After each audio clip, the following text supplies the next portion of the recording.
درد برداشت کرتے ہوئے اس نے اس کی طرف دیکھا۔ مسٹر ممدانی، ہم طلاق یافتہ ہیں۔ مجھے اب آپ کی نمائشی بیوی بننے کی کوئی ضرورت نہیں۔ میں چاہ رہی ہوں۔ اسی لمحے اس نے شاور کا نل کھول دیا۔ برف جیسا ٹھنڈا پانی اس پر آن گرا تو وہ کانپ اٹھی۔ وہ چیخی، زہران ممدانی! اس نے شاور کے نیچے اس کا چہرہ تھام کر اسے اپنی طرف دیکھنے پر مجبور کیا۔ بہرحالہ، کیا میں نے تم سے پہلے نہیں کہا تھا کہ کسی مرد کو تمہیں چھونے نہ دینا؟ زہران ممدانی کی انگلیوں کی ٹھنڈی چھون اس کے گال پر سانپ کی طرح سے رکھتی چلی گئی۔ وہ کس بات پر جھگڑ رہے تھے؟ اس سے کوئی فرق نہیں پڑتا تھا۔ وہ ایک بار پھر اپنی اسی کیفیت میں تھا۔ جب وہ پہلی بار ایک دوسرے کے قریب آئے تھے تو اس نے اسے 3 وعدے لیے تھے: نہ دھوکہ، نہ کسی اور مرد کا لمس، اور نہ ہی چھوڑ کر جانا۔ شروع ہی سے اس کی حد سے بڑی ہوئی ملکیت کی جھلک نظر آتی تھی۔ آخر اس نے صرف اس لیے ایک پورے خاندان کو مٹا کر راکھ بنا دیا تھا کہ انہوں نے اسے ایک تھپڑ مارا تھا۔ جب وہ اسکول میں نمایاں ہوتی تب بھی وہ خفا ہو جاتا۔ ایک بار اسپورٹس ڈے پر وہ گر گئی تھی تو انتظامیہ کے ایک رکن نے اسے کمر پر اٹھا کر ہیلتھ سینٹر پہنچایا تھا۔ اسی رات اس نے زہران کا وہ سیاہ چہرہ دیکھا تھا جب اس نے اسے حکم دیا تھا کہ وہ خود کو صاف کرے۔ وضاحتوں کے باوجود اس نے اسے پوری رات شاور کے نیچے کھڑا رکھا تھا۔ اس کی دیوانگی کے باوجود وہ اسے بے انتہا محبت کرتی تھی۔ اسی کے لیے اس نے تعلیم سے رخصت لی تاکہ خود کو لوگوں کی نظروں سے اوجھل رکھ سکے۔ مگر اسے اندازہ نہیں تھا کہ طلاق کے بعد اس کی جنونیت اور بھی بڑھ جائے گی۔ اگرچہ کیموتھراپی کے مضر اثرات کم ہو چکے تھے، مگر پیٹ کا درد اب بھی اس کے ساتھ تھا۔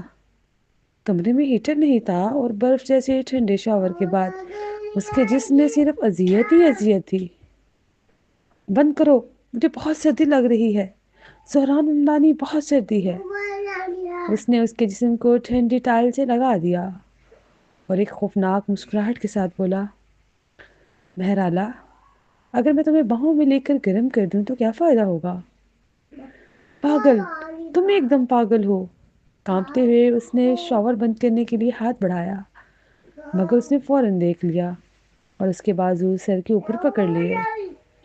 بہتے پانی کے نیچے اس کے جسم کے خد و خال نمایاں ہو گئے تھے۔ وہ خود بھی اسی طرح دلکش تھا۔ سفید قمیض بھیگ چکی تھی اور اس کے جسم کے خد و خال صاف دکھائی دے رہے تھے۔ وہ جان بوجھ کر اس کے قریب آیا، گرم جسم اس کے وجود سے لگا دیا۔ اس نے اس کے کان میں سرگوشی کی، بہرحالہ، طلاق کے بعد بھی تم صرف میری ہو۔ یہ بات بھول گئی ہو؟ مجھے چھوڑ دو۔ میں نے تمہیں بتایا تھا کہ میرے اور احسان شرابدی کے درمیان کچھ نہیں ہوا۔ وہ جان بوجھ کر لہجہ قابو میں رکھے ہوئے تھی کیونکہ وہ اس کے غصے کو بھڑکانا نہیں چاہتی تھی۔ وہ طنزیہ مسکرایا، پھر تم اس کے اپارٹمنٹ میں کیوں گئی؟ بہرحالہ، کیا تم واقعی سمجھتی ہو کہ شرابدی خاندان ممدانی خاندان کو چھوڑنے کے بعد تمہیں بچا سکتا ہے؟ کیوں نہ ہم شرط لگائیں کہ وہ کب تک ٹک پاتے ہیں؟ وہ ایک غلط فہمی پر بول رہا تھا مگر اس کے پاس وضاحت کا وقت نہیں تھا۔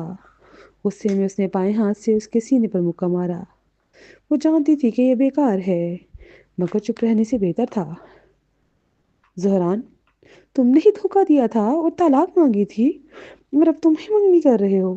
اگر طلاق کا مطلب نہیں سمجھتے تو اپنے وکیل سے پوچھ لو، تمہیں کس حق سے مجھ پر اختیار ہے؟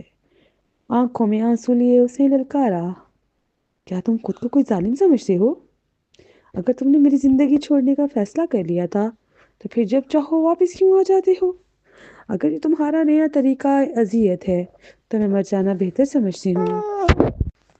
اس نے اس کے آنسو چوم کر صاف کیے اور سرد لہجے میں بولا، بہرحالہ، میں نے تمہیں ایک موقع دیا تھا مگر تم نے اسے ضائع کر دیا۔ طلاق صرف کاغذی جدائی ہے، تم ساری زندگی میرے قابو میں رہو گی۔ اچانک اسے یاد آیا کہ اس رات کے بعد جب وہ شاور کے نیچے کھڑی رہی تھی اس نے اسے پوچھا تھا کہ کیا وہ جانا چاہتی ہے۔ وہ ایک درندہ تھا جو اسے نقصان پہنچا سکتا تھا اور وہی اسے محفوظ جگہ بھیجنے کو تیار تھا، اس سے پہلے کہ وہ مکمل طور پر بے قابو ہو جاتا۔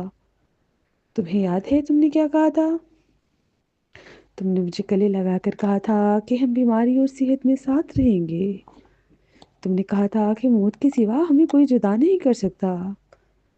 مدھم روشنی میں مہرالہ نے اس کے خوبصورت مگر خوفناک چہرے کو دیکھنے کی کوشش کی۔ اگر میں مر گئی تو؟ اس نے بے حسی سے مدھم آواز میں جواب دیا۔ اگر میں مر گئی تو؟ مہرالہ کی تقریباً بے آواز سرگوشی باتھ روم کی دیواروں سے ٹکرا کر لوٹ آئی۔ یہ سن کر زہران چونک گیا۔ تم نہیں مرو گی کیونکہ تمہارے ساتھ میں ہوں۔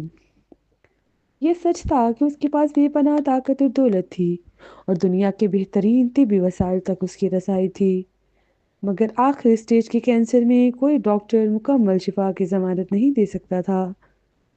زہران بظاہر سب پر حاوی دکھائی دیتا تھا، جیسے زندگی اور موت اس کے ہاتھ میں ہوں، مگر حقیقت میں وہ بھی ایک عام انسان تھا اور موت کے ہاتھوں سے مہرالہ کو بچانے میں بے بس۔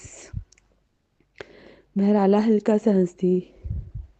زہران، چونکہ میرے خاندان پر تمہارا ایک چاند کا قرض تھا تو کیا میں اپنی موت سے اس کا کفارہ ادا کر دوں؟ مہرالہ، اگر میں چاہتا تو 2 سال پہلے ہی تمہاری جان لے چکا ہوتا۔ میں تم سے نفرت بھی کرتا ہوں اور محبت بھی، اسی لیے تمہیں زندہ رکھا ہے تاکہ تمہیں سزا دے سکوں۔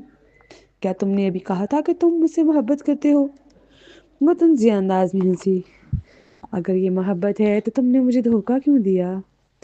میں نے کہا تھا کہ میں غریب مریضوں کے لیے ایک بڑا اسپتال بنانا چاہتی ہوں، تو تم نے اربوں کا اسپتال بنا کر اس کا ایک ونگ تو رانکاسی کے نام کر دیا۔ وہ بولتی چلی گئی۔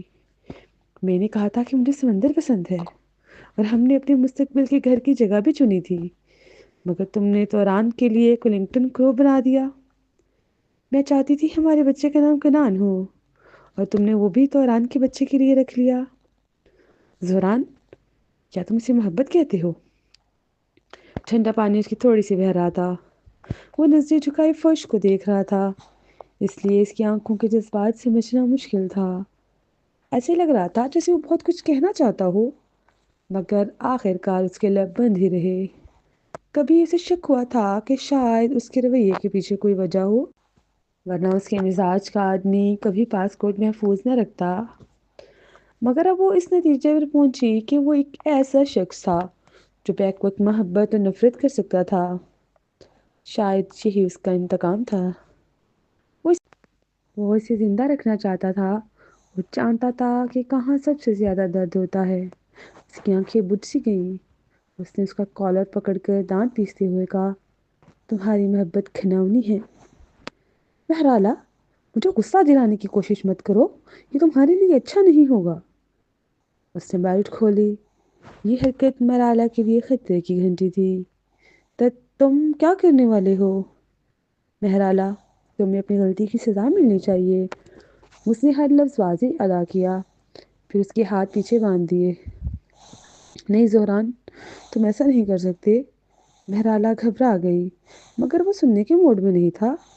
اس نے تیزی سے اسے باندھا اور تولیے کی مدد سے شاور کے نیچے کھڑا کر دیا۔ وہ بے بس ہو کر جدوجہد کرتی رہی۔ گھیرا باندھنے کا اس کا طریقہ ایسا تھا کہ کھل ہی نہیں سکتی تھی۔ سخت گرفت سے اس کی نرم جلد سرخ ہو گئی۔ اس نے اس کی تھوڑی اٹھا کر کان میں سرگوشی کی۔ مہرالہ، میں نے سنجیدگی سے تمہیں چھوڑ دینے کے بارے میں سوچا تھا۔ آواز میں نرمی تھی مگر خوفناک۔ وہ بولا، مگر جب بھی کسی اور مرد کو تمہارے قریب دیکھتا ہوں میرا دل چاہتا ہے اس کے ٹکڑے ٹکڑے کر دوں۔ بتاؤ، ریدان سہرابدی نے اور کہاں تمہیں چھوا تھا؟ جتنا اس کا لہجہ نرم ہوتا جا رہا تھا اتنا ہی اس کا جنون بڑھ رہا تھا۔ ریدان کے کار حادثے کو یاد کر کے وہ گھبرا گئی اور فوراً وضاحت کی، میں نے اسے صرف اتنا کہا تھا کہ ہسپتال میں میرے ابو کا خاص خیال رکھے، بس۔ مجھے نہیں معلوم تم نے اپارٹمنٹ والی بات کیوں کی۔ وہ جگہ مجھے ابو کے تیماردار نے دلائی تھی۔ میرا مالک ملک سے باہر ہے، میں تم پر بھروسہ کرنا چاہتا تھا۔ زہران بولا، مگر وہ چند دن تمہارے پاس رہا، تمہارے لیے سامان لایا، اس کی کیا وضاحت ہے؟ اس کی آنکھیں آنسوؤں سے بھر گئی۔ وہ اس کی دیوانگی اور حد سے بڑی ہوئی ملکیت میں گھٹ رہی تھی۔ میں چند دن بستر سے اٹھ نہیں سکتی تھی، بہت بیمار تھی، وہ میری صحت کے بارے میں فکر مند تھا۔ اس نے کھانا بنا کر دیا تھا۔ کیا تم نہیں دیکھ سکتے کہ وہ ہر بار 2 گھنٹے سے زیادہ نہیں رکا؟ کھانا بنا کر چلا جاتا تھا۔ اس نے پیشانی پر بڑ ڈالے اور اس کے گالوں سے کھیلنے لگا۔ کیا تم واقعی بیمار ہو؟ نرمی سے زہران نے اس کے جسم پر اپنی گرفت ڈھیلی کی۔ مہرالہ، آج کی سزا یاد رکھنا۔ زہران، میں تم سے منت کرتی ہوں، اگر غصہ ہے تو مجھ پر نکالو، مگر خدا کے لیے سہرابتی خاندان کو کچھ مت کرنا۔ ارے مجھے کھولو، مجھے یہاں مت اکیلا چھوڑو، مجھے ڈر لگ رہا ہے۔ زہران، شاور بند کر دو، میں جم رہی ہوں، میں اس وقت بیمار نہیں پڑ سکتی۔ اس نے اسے جاتے دیکھا اور دروازہ بند ہونے کی آواز سنی۔ مجھے اکیلا مت چھوڑو، میری غلطی تھی، تم مجھے جیسے چاہو سزا دے لو، بس مجھے یہاں اکیلا مت چھوڑو، مجھے بہت سردی لگ رہی ہے، پلیز باہر نکالو، میں بات مان لوں گی۔ نہیں، لائٹس بند مت کرو، مجھے ڈر لگ رہا ہے۔ ایک لمحے کے لیے وہ اس کی بے بس التجاؤں پر پگھلنے ہی والا تھا، مگر یہ احساس پل بھر میں ختم ہو گیا۔ اس نے سست روی سے کپڑے بدلے اور وقار کے ساتھ لابی کی طرف بڑھ گیا۔ وہاں توران کاچی سے تلاش کر رہی تھی۔ جب اس نے زہران کو مرحلہ کے بغیر آتے دیکھا تو اسے سکون کا سانس آیا۔ زہران، تم کہاں تھی؟ میں تمہیں ہر جگہ ڈھونڈ رہی تھی۔ باتھ روم گیا تھا۔ کیوں؟ زہران نے اپنے جذبات خوب چھپا لیے۔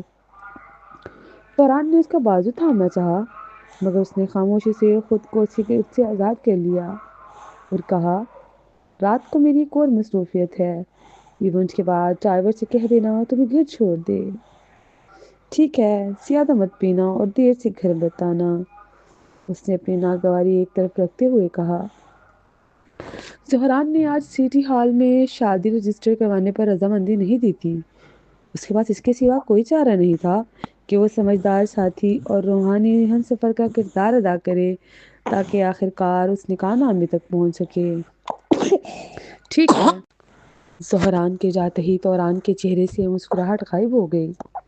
اس کی تیز نگاہوں سے زہران کا نیا لباس نہیں بچ سکا تھا۔ کیا اس نے بات کی منگنی کے لیے کپڑے بدلے تھے یا مہرالہ کے لیے؟ اوہ ہلو، راستے سے ہٹو۔ ایورلی اچانک ہیلز پہنے کرتی ہوئی آئی اور لاپرواہی سے توران سے ٹکرا گئی۔ ایورلی ہر ٹرن، مگر ایورلی نہیں رکی۔ اوہ سوری، میں نے آپ کو بالکل دیکھا ہی نہیں۔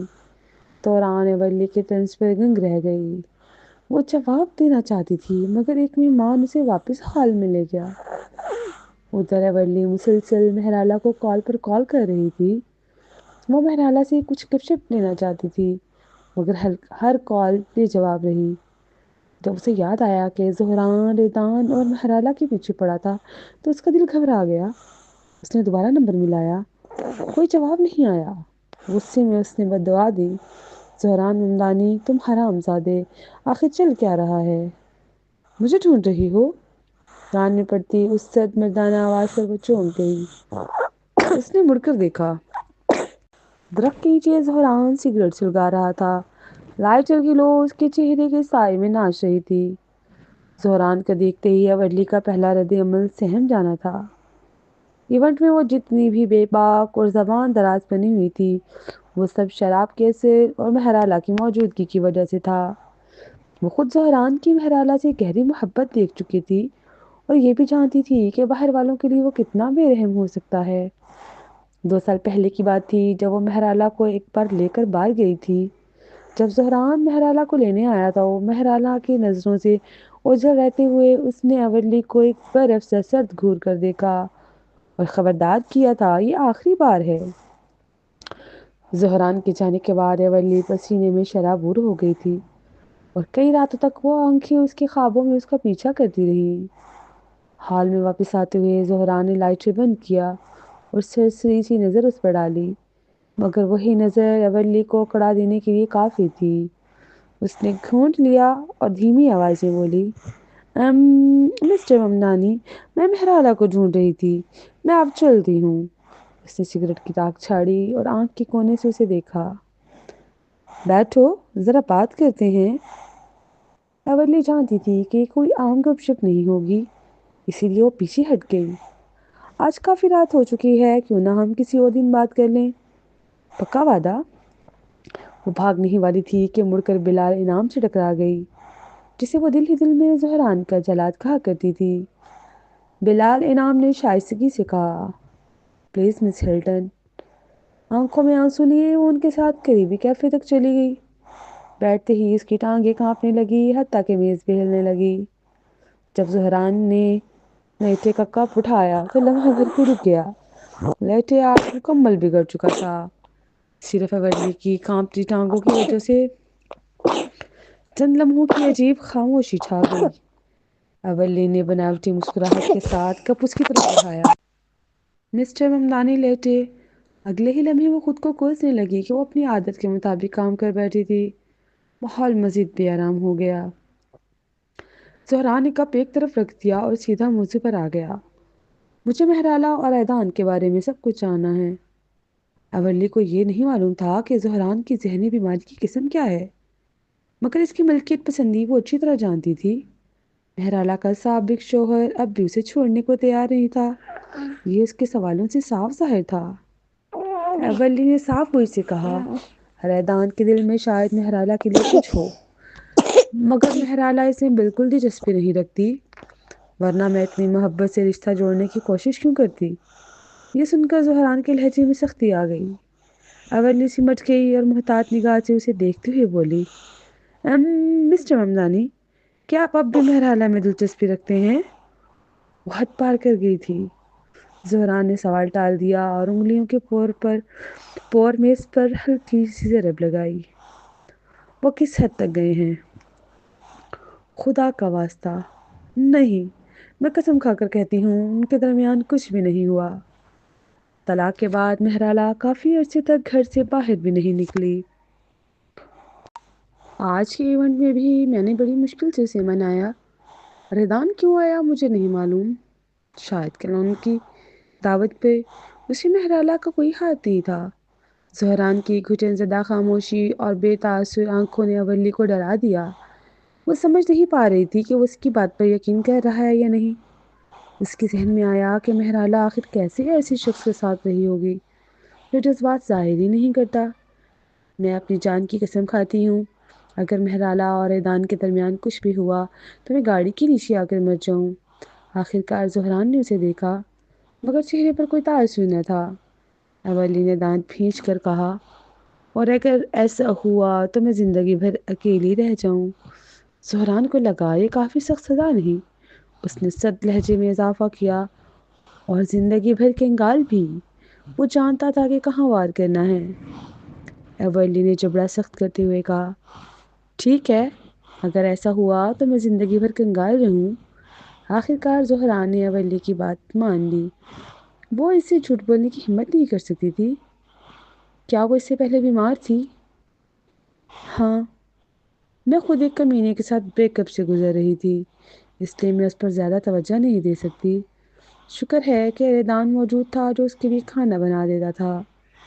وہ چاہتی تھی کہ زہران کو مہرالہ کے بارے میں سچ بتا دے، مگر وہ اس کے نتائج نہیں جانتی تھی، خاص طور پر اس وقت جب مہرالہ خود بھی زہران کے ساتھ اپنے رشتے کو کوئی نام نہیں دے پا رہی تھی۔ آخرکار اس نے مہرالہ کی خواہش کا احترام کرنے کا فیصلہ کیا۔ زہران کے ذہن میں مہرالہ کا زرد چہرہ آیا اور اسے پوچھا وہ کیوں بیمار تھی۔ اولی کا دل زور سے دھڑکا، مگر اس نے اس کے تیز نگاہوں کے سامنے اپنے تاثرات قابو میں رکھے۔ بس فلو تھا، صرف فلو، اور کیا ہو سکتا تھا؟ مہرالہ ہمیشہ سے صحت مند رہی ہے۔ یہ بھی درست ہے، زہران نے کہا اور نتیجہ نکالا شاید مہرالہ نے طلاق سے بچنے کے لیے کمزوری کا ڈرامہ کیا تھا۔ اولی سے جوابات ملنے کے بعد وہ جانے سے پہلے بولا، اگر تم دلچسپی رکھتی ہو تو کل ملر پراپرٹی کارپوریشن ٹاور میں کام کرنے کے لیے رپورٹ کر سکتی ہو۔ اولی کی آنکھیں چمک اٹھی۔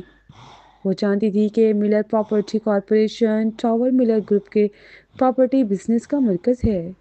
وہاں کام کرنا اس کے اسٹیٹس کے لیے ایک زبردست جس تھا۔ میں آپ کی جتنے بھی شکر گزار ہوں کم ہیں مسٹر ممدانی، آپ واقعی بہترین ہیں۔ زہران کے مڑتے ہی اسے اچانک کچھ یاد آیا۔ وہ دوڑ کر اس کے پیچھے گئی۔ مسٹر ممدانی، کیا آپ کو مہرالہ ملی؟ اس کا فون نہیں لگ رہا۔ وہ مڑا۔ تمہیں کیا لگتا ہے؟ ایولی نے سر جھکایا اور اپنی حماقت سمجھ گئی۔ زہران تو اس کے سامنے کھڑا تھا، وہ مہرالہ کو کیسے دیکھ سکتا تھا؟ اوہ پلیز میری بیوقوفی کو نظر انداز کریں، میں بس اس کے لیے پریشان تھی۔ اس نے جواب دیے بغیر آگے بڑھنا چاہا۔ کچھ سوچنے کے بعد ایولی نے ہمت کر کے کہا، مسٹر ممدانی، اگر آپ اب بھی مہرالہ سے محبت کرتے ہیں تو اس کے ساتھ نرمی برتیں، اسے مزید مت دکھائیں، وہ اب بھی آپ کی پرواہ کرتی ہے۔ اگرچہ اس نے مہرالہ سے دھوکہ کیا تھا، مگر اس کے دل میں اس کے لیے جذبات تب بھی باقی تھے۔ اولی کی واحد خواہش یہی تھی کہ مہرالہ اپنی باقی زندگی بغیر پچھتاوے کے گزار سکے۔ یہ جان کر اسے کچھ اطمینان ہوا کہ زہران مہرالہ کے ساتھ نہیں تھا۔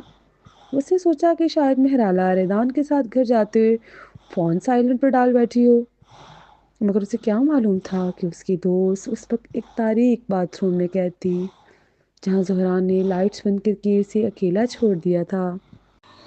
ماضی میں مہرالہ کو کسی خاص چیز سے ڈر نہیں لگتا تھا، مگر تقریباً ڈوبنے کے بعد اس کے اندر ایک خوف نے جنم لے لیا تھا۔ اسے یاد آیا کہ کس طرح وہ اندھیرے میں ڈوبتی جا رہی تھی اور زہران کو توران کاسی کے ساتھ جاتا دیکھ رہی تھی۔ اس کے ہاتھ اس کے پیٹ پر تھے۔ اسے ڈر تھا کہ کہیں وہ اپنا بچہ نہ کھو دے۔ جب اسے ہوش آیا تو وہ آپریشن تھیٹر میں تھی۔ تیز سفید روشنی اس کی آنکھوں پر پڑ رہی تھی۔ وہیں اس نے درد کے ساتھ اپنے بچے سے جدائی اختیار کی۔ اس دن کے بعد سے وہ مکمل اندھیرے اور تیز روشنی دونوں سے ڈرنے لگی تھی۔ اس لمحے باتھ روم ٹھنڈے پانی سے بھرا ہوا تھا۔ وہ اسے ڈبو نہیں سکتا تھا، مگر اسے اس دن کی یاد ضرور دلا رہا تھا جو وہ پانی میں گری تھی۔ باتھ روم میں وہ مسلسل مدد کے لیے پکارتی رہی، اس امید میں کہ کوئی آ جائے اور اسے آزاد کر دے، مگر افسوس 38ویں منزل کی ساؤنڈ پروف دیواروں نے اس کی آواز نگل لی۔ یہ منظر خوفناک حد تک اس منحوس دن سے ملتا جلتا تھا۔ دروازے کو گھورتے ہوئے جو ہمیشہ کے لیے بند محسوس ہو رہا تھا، اس کی ساری امید دم توڑ گئی۔ چاہے وہ کتنی ہی بار اس قید میں پھنسی ہو، انجام ہمیشہ ایک ہی رہا تھا۔ پچھلی بار اس نے اپنا بچہ کھو دیا تھا، کیا اس بار اس کی اپنی باری تھی مرنے کی؟ اسے یاد آیا کہ زہران ممدانی توران کاسی کے کمرے سے آدھا گھنٹہ بعد اس کے پاس آیا تھا۔ مایوسی کے عالم میں اس نے پوچھا تھا، تم نے اسے کیوں بچایا؟ جواب ملا تھا، کیونکہ تمہیں تیرنا آتا ہے۔ یہ سن کر اس کی آنکھوں میں آنسو آخر کار اس کے گال پر بہہ نکلے۔ وہ ایک حاملہ عورت تھی، کوئی فولادی وجود نہیں۔ جب وہ پانی میں گری تھی تو اس کی ٹانگیں مچھلیاں پکڑنے والے جال میں بھی الجھ گئی تھیں۔ وہ ہمیشہ اسے ناقابل شکست سمجھتا رہا، اسی لیے اسے یقین تھا کہ وہ ٹھنڈے شاور کو بھی برداشت کر لے گی۔ زیادہ سے زیادہ اسے زکام ہو جاتا۔ اسے کیا خبر تھی کہ ایک معمولی سا فلو بے کیموتھراپی کے بعد کینسر کے مریض کے لیے جان لیوا ہو سکتا ہے۔ وہ خود کو اس دنیا کی ہر چیز پر قابو رکھنے والا سمجھتا تھا۔ اس بار وہ اپنے غرور کی قیمت ضرور چکائے گا۔ اب اس دنیا میں وہ صرف کائف مہرباز کے سوا کسی اور کی پرواہ نہیں کرتی تھی۔ ایک مصلوب قیدی کی طرح سر جھکائے بس موت کا دروازہ کھٹکھٹانے کا انتظار کر رہی تھی۔ ایک نہ ختم ہونے والے وقت کے بعد دروازہ چرچراتا ہوا کھلا۔ اس نے نظریں اٹھائیں اور ایک لمبا سایہ اپنی طرف بڑھتا دیکھا۔ خود کو جاگتا رکھنے پر مجبور کرتے ہوئے اس نے اسے سامنے آ کر کھڑے ہوتے دیکھا۔ اس نے سوال کیا، لیو، اب تمہیں اپنی غلطی کا احساس ہوا؟ یہ اس کی غلطی کیسے تھی؟ وہ اس مضحکہ خیز بات پر ہنسنا چاہتی تھی، مگر اس کا پورا جسم سن ہو چکا تھا۔ وہ اور کیا کہہ سکتی تھی؟ یہ سب اسی نے مانگا تھا۔ اس کے ہونٹ ایک مرتی ہوئی مچھلی کی طرح ہلے۔ زہران، میں غلط تھی۔ اندھیرے میں اس کے ہونٹوں پر مسکراہٹ ابھری جب اس نے لمحوں میں اسے کھول دیا۔ اگلے ہی پل اس کا جسم ڈھیلا پڑ گیا۔ اس کے ہونٹوں سے بے جان الفاظ نکلے، اس زندگی میں تم سے ملنا ایک غلطی تھی۔ جب بلال انعام نے لائٹس آن کی تو زہران کی نظریں اس کی کلائیوں پر جمے خونی زخموں پر پڑی۔ وہ خود کو آزاد کروانے کی کوشش میں اپنی کلائیاں زخمی کر چکی تھی۔ یہ وہ لڑکی نہیں تھی جو کبھی سوئی چبھنے پر بھی سسکیاں بھرتی تھی۔ اس نے اسے باہوں میں اٹھا لیا۔ اس کے سیاہ بال اس کے بے جان چہرے سے چپکے ہوئے تھے۔ وہ ایک چینی کی گڑیا کی طرح لگ رہی تھی۔ اس کا سینہ بھینچ گیا۔ وہ اس کی کمزوری پر حیران تھا۔ وہ تو کبھی سردیوں میں بھی تیرنے کی طاقت رکھتی تھی۔ ایک ٹھنڈا شاور اسے اس حال تک کیسے پہنچا سکتا تھا؟ مہرالا، ڈرامہ بند کرو۔ وہ اس کے بے جان جسم کو دیکھتا رہا، پھر اس کے گال کو چھوا۔ وہ ٹھنڈی تھی۔ کانپتے ہوئے چیخ اٹھا، ڈاکٹر کو بلاؤ۔ سہما ہوا بلال انعام فوراً فیملی ڈاکٹر کو فون کرنے لگا۔ زہران اندر سے ٹوٹ چکا تھا۔ اسے لگا تھا آدھا گھنٹہ ٹھنڈے شاور کے نیچے کھڑے رہنا کافی سزا ہے، وہ حد سے آگے نہیں جائے گی۔ پھر ایسا کیوں ہوا؟ اس نے فرسٹ ایڈ دینے کے لیے اسے کپڑے اتارنا شروع کیے۔ شکر تھا وہ ابھی سانس لے رہی تھی، اگرچہ اس کی سانسیں بہت ہلکی تھی۔ زہران ممدانی سمجھتا تھا کہ وہ مہرالہ مہرباش کے جسم کے ایک ایک حصے سے واقف ہے، مگر اس کے نچلے پیٹ پر موجود وہ زخم، یہ پہلی بار تھا کہ اس کی نظر اس پر پڑی۔ اسے یاد تھا کہ وہ بغیر بے ہوشی کے آپریشن ٹیبل پر گئی تھی، کیونکہ اسے اینستھیزیا سے الرجی تھی۔ آپریشن تھیٹر کے باہر کھڑا زہران اس دن اس کی درد بھری چیخیں سنتا رہا تھا۔ اسے معلوم تھا کہ اس کی جلد کی کتنی تہیں سی گئیں اور اس دن اسے کتنے ٹانکے لگے تھے۔ پیٹ کے زخم کے علاوہ اس کے بائیں بازو کے اندرونی حصے پر ایک نیا لمبا نشان بھی تھا۔ اچانک اسے یاد آیا وہ دن جب توران کاسی نے اسے اسپتال میں ہنگامہ کھڑا کیا تھا اور مہرالہ بھی وہاں آئی تھی۔ اس نے سمجھا تھا کہ اس دن اسے معمولی سی خراشی آئی ہوں گی، مگر یہ لمبا گہرا زخم دیکھ کر وہ ساکت رہ گیا۔ جو لڑکی درد سے ڈرتی تھی وہ اتنا سب خاموشی سے کیسے سہ گئی اور بعد میں یوں اور نظر انداز بھی کر دیا؟ وہ ہونٹ بھینچ کر رہ گیا۔ بے ہوش ہونے سے پہلے مہرالہ کے الفاظ اس کے دل میں خنجر کی طرح اتر گئے۔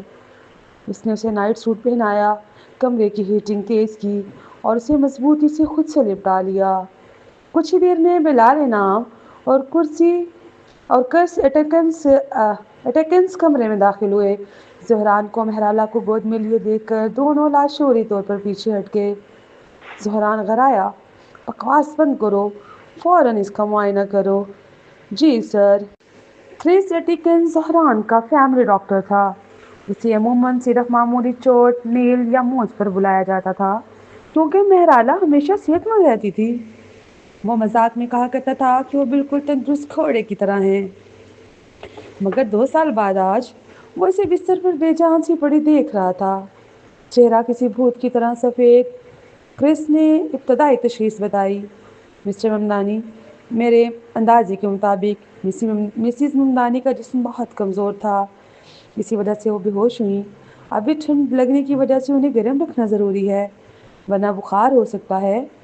کلائیوں کے زخم سطحی ہیں، لیکن پھر بھی احتیاط سے علاج ضروری ہے۔ کمزور؟ زہران کے ذہن میں الجھن بڑھی۔ وہ کچھ دن پہلے بیمار ضرور تھی، مگر فلو تو اب تک ٹھیک ہو جانا چاہیے تھا۔ جی ہاں، ان کے دل کی دھڑکن اور نبض معمول سے کم ہے اور سینے کی جلن کی علامات بھی ہیں۔ میں اپنے استاد جیسا ماہر نہیں ہوں، مگر اگر وقت ملے تو بہتر ہے کہ آپ انہیں اسپتال لے جا کر مکمل چیک اپ کروائیں۔ یہ کہتے ہوئے کرس نے خون کا نمونہ لینے کے بعد سوئی نکالی۔ میں نے خون کے ٹیسٹ کے لیے سیمپل لے لیا ہے۔ یہ جاننا ضروری ہے کہ وائرل انفیکشن ہے یا بیکٹیریل، تاکہ درست علاج شروع کیا جا سکے۔ ٹھیک ہے۔ وہ رات مہرالہ کے لیے ایک اذیت ناک ثابت ہوئی۔ وہ ایک طویل خواب دیکھ رہی تھی۔ خواب میں اس نے پہلی بار اسکول کے گراؤنڈ میں ایک سفید قمیض پہنے نوجوان کو دیکھا تھا۔ پہلے نظر میں ہی اسے محبت ہو گئی تھی۔ دوسری ملاقات اس وقت ہوئی جب اس نے اسے ڈوبنے سے بچایا تھا۔ اس لمحے کی گھبراہٹ اور خوشی آج بھی اس کے وجود میں زندہ تھی۔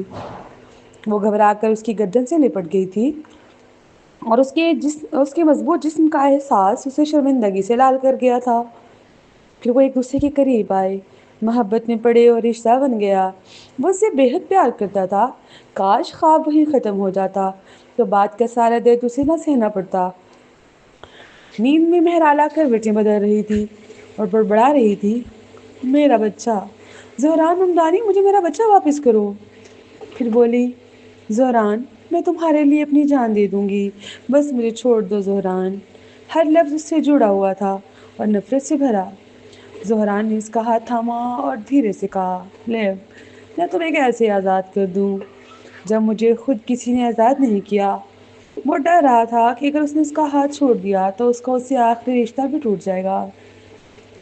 اچانک اس کے ہاتھ میں شدید گرمائش محسوس کی، جیسا کہ کرس نے کہا تھا اسے بخار ہو گیا تھا۔ زہران نے اس کے ماتھے پر فیور پٹی لگائی اور دوائیں تیار کرنے لگا، مگر اسی لمحے بلال انعام بغیر دروازہ کھٹکھٹائے اندر آ گیا۔ مسٹر ممدانی، بلڈ ٹیسٹ کی رپورٹس آ گئی ہیں۔ مسز ممدانی کے تمام انڈیکس نارمل سے کم ہیں، خاص طور پر ریڈ اور وائٹ بلڈ سیلز بہت کم ہیں۔ ڈاکٹر ٹکنز نے کہا ہے کہ انہیں بخار نہیں ہونا چاہیے کیونکہ ان کے وائٹ بلڈ سیلز صرف 2.3 ہیں۔ بخار ان کے لیے جان لیوا ہو سکتا ہے۔ انہیں فوراً نیولاسٹا انجیکشن کی ضرورت ہے۔ کیا؟ زہران کے ہاتھ سے دوائیاں پھسل کر فرش پر بکھر گئیں۔ زہران ممدانی کے لیے مہرالہ مہرباش ہمیشہ زندگی اور طاقت کی علامت رہی تھی، اسی لیے جب بلال انعام نے اس کی حالت کا ممکنہ طور پر جان لیوا ہونے کا ذکر کیا تو وہ سب گھبرا گیا۔ بلال اس کے قریب آیا اور موبائل پر بلڈ ٹیسٹ کی تصاویر دکھائیں۔ صرف ریڈ اور وائٹ بلڈ سیلز ہی کم نہیں تھے بلکہ اس کے دیگر لمفاتی خلیات کی تعداد بھی معمول سے کہیں کم تھی۔ زہران پہلی بار پوری شدت سے اپنے کیے کے نتائج کو سمجھنے لگا۔ اسے وہ لمحہ یاد آیا جب وہ باتھ روم میں اسے اکیلا چھوڑ کر گیا تھا اور مہرالہ کی بے بسی بھری چیخیں اس کے کانوں میں گونج رہی تھی۔ ذہنی طور پر بکھرتے ہوئے اس نے کہا تھا اسے بخار ہے، یہ بہت خطرناک ہے، فوراً اسے اسپتال لے جانا ہوگا، گاڑی نکالو۔ زہران کو یاد آیا کہ مہرالہ ہمیشہ موٹی ٹاؤن جیکٹ پہنے نظر آتی تھی، حالانکہ پچھلی سردیوں میں وہ خوبصورتی کے لیے صرف پتلے وول کوٹ پہنتی تھی۔ اب جا کر اسے حقیقت کا اندازہ ہوا کہ وہ بیماری کا ڈرامہ نہیں کر رہی تھی، وہ واقعی بیمار تھی۔ وہ گھبراہٹ میں اسے کئی کپڑوں کی تہوں میں لپیٹنے لگا، جیسے ڈر ہو کہ سرد ہوا اس کی وجود میں اتر جائے گی۔ لال چہرے کے ساتھ وہ بیک وقت قابل ترس بھی لگ رہی تھی اور بہت پیاری بھی۔ یہ پہلا موقع نہیں تھا کہ اسے بخار ہوا ہو، پھر بھی یہ بخار اتنا خطرناک کیوں بن گیا تھا؟ جب اس نے اسے باہوں میں اٹھایا تو اس کا دل بیٹھ سا گیا۔ وہ بہت کمزور ہو چکی تھی اور وزن بھی پوری طرح گھٹ چکا تھا۔ اسی رات زہران مہرالہ کو ایک نجی اسپتال لے گیا۔ کرس ٹکنز بلڈ رپورٹس کے ساتھ پہنچا اور سنجیدگی سے بولا، مسٹر ممدانی، اب ہمیں اس کی حالت کا بہتر اندازہ ہو گیا ہے۔ مسز ممدانی کی حالت نہایت نازک ہے، سب سے پہلے انہیں نیولاسٹا انجیکشن دینا ضروری ہے۔ اسپتال پہنچنے کے بعد سے زہران مسلسل سے تھامے ہوئے تھا۔ مہرالہ بے ہوشی میں مسلسل بڑبڑا رہی تھی، ایک ہاتھ پیٹھ پر رکھے، دوسرا ہاتھ ہوا میں پھیلاتے ہوئے بولی، زہران، مجھے بچا لو، ہمارے بچے کو بچا لو۔ اس کے دائیں ہاتھ میں چپ لگی ہوئی تھی، اس لیے زہران کو اس کا ہاتھ مضبوطی سے پکڑنا پڑا تاکہ سوئی نکل نہ جائے۔ اس نے اس کا ہاتھ بے بسی سے تھام لیا۔ چہرے پر چھائی گھبراہٹ آہستہ آہستہ ایک مطمئن سی مسکراہٹ میں بدل گئی۔ میرے بچے، ماما نے تمہیں آخرکار ڈھونڈ لیا۔ کیا تم ناراض ہو کہ ماما تمہیں بچا نہ سکی؟